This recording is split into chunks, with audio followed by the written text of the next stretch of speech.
Long term और permanent damage नहीं करेगा? अरावली में कोई भी रिलैक्सेशन नहीं दिया गया है। पहली बात, अरावली भारत के 4 राज्यों में है, दिल्ली, हरियाणा, राजस्थान, हरियाणा और गुजरात। टोटल अरावली 39 डिस्ट्रिक्ट्स में है। अरावली की पिटीशन 1985 से चल रही है। इस पिटीशन में चलने के बाद अरावली में माइनिंग के स्ट्रिक्ट नियम होने चाहिए, इसके हम भी पूरी तरीके से समर्थन करते हैं। सुप्रीम कोर्ट ने चारों राज्यों को कहा कि अरावली की सेम डेफिनेशन होनी चाहिए।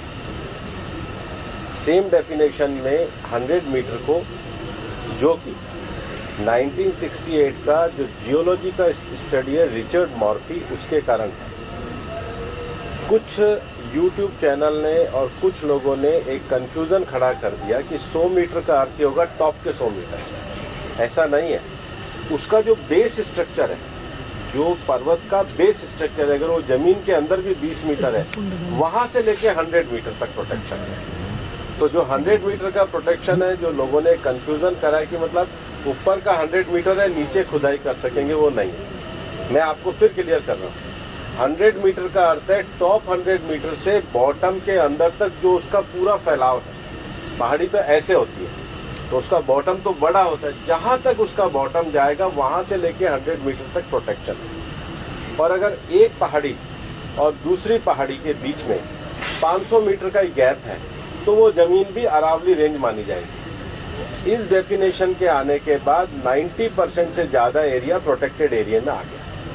90% से ज्यादा। मेरा ये स्टेटमेंट लिख लीजिए, टोटल अरावली का एरिया 1,47,000 स्क्वायर किलोमीटर है। इसके बाद केवल अभी की जो मेरे पास 39 डिस्ट्रिक्ट है, केवल 217 किलोमीटर, मतलब 2% में ही माइनिंग हो सकती है, और वो भी हर तरीके से नहीं हो सकती। उसके लिए भी सुप्रीम कोर्ट ने डायरेक्शन दिया है कि आपने जैसे सारंडा और झारखंड में एक पूरा पहले माइनिंग प्लान बनाया है, वो प्लान तैयार करिए। वो प्लान तैयार करने के बाद भी ICFR जो इंस्टीट्यूशन है उसकी परमिशन होगी, उसके बाद ही परमिशन मिलेगी। दिल्ली में कोई भी माइनिंग अलाउ ही नहीं है, ना होगी। मैं फिर दोहरा रहा हूँ, दिल्ली के अरावली हिल्स में माइंस पूरी तरीके से बैन है। अरावली में लगभग 20 से ज्यादा फॉरेस्ट रिजर्व प्रोटेक्टेड एरिया वो एज इट इज रहेंगे। तो reserve area, protected area, even 100 meter भी पहले क्या होता था, जो लोगों ने करा था कि टॉप को छोड़ के नीचे खुदाई करते थे, तो वो एक तरीके से उसके चारों तरफ करते थे। अब वो भी नहीं कर सकेंगे। तो मुझे लगता है सुप्रीम कोर्ट ने जो निर्णय दिया है, ministry of environment, survey of India, geological survey of India, और जियोलॉजिकल सर्वे ऑफ इंडिया में जो इंटरनेशनल स्टैंडर्ड है रिचर्ड मॉर्फी, उसको दिया। उसके बाद भी मामला सुप्रीम कोर्ट में है। हम पूरी तरीके से सहयोग करने के लिए तैयार हैं। पिछले 2 साल से लगातार स्वयं प्रधानमंत्री जी ने अरावली में वृक्षारोपण किया है। ये सरकार पिछले 1 साल से 2 साल से ग्रीन अरावली का मूवमेंट चला रही है।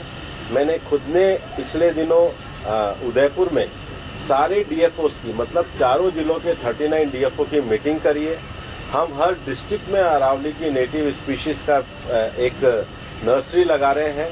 हम ग्रीन अरावली के लिए प्रतिबद्ध हैं। ये एक झूठ फैलाया जा रहा है। और सबसे बड़ी बात है कि ये जो रिपोर्ट है, ये 2006 से राजस्थान में ऑलरेडी लागू है।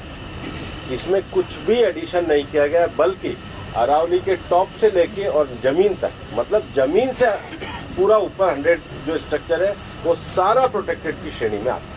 सर, मैं ask you one more question. Sir, जैसे टाइगर, उसका तो कोई बाउंड्री नहीं है, उसका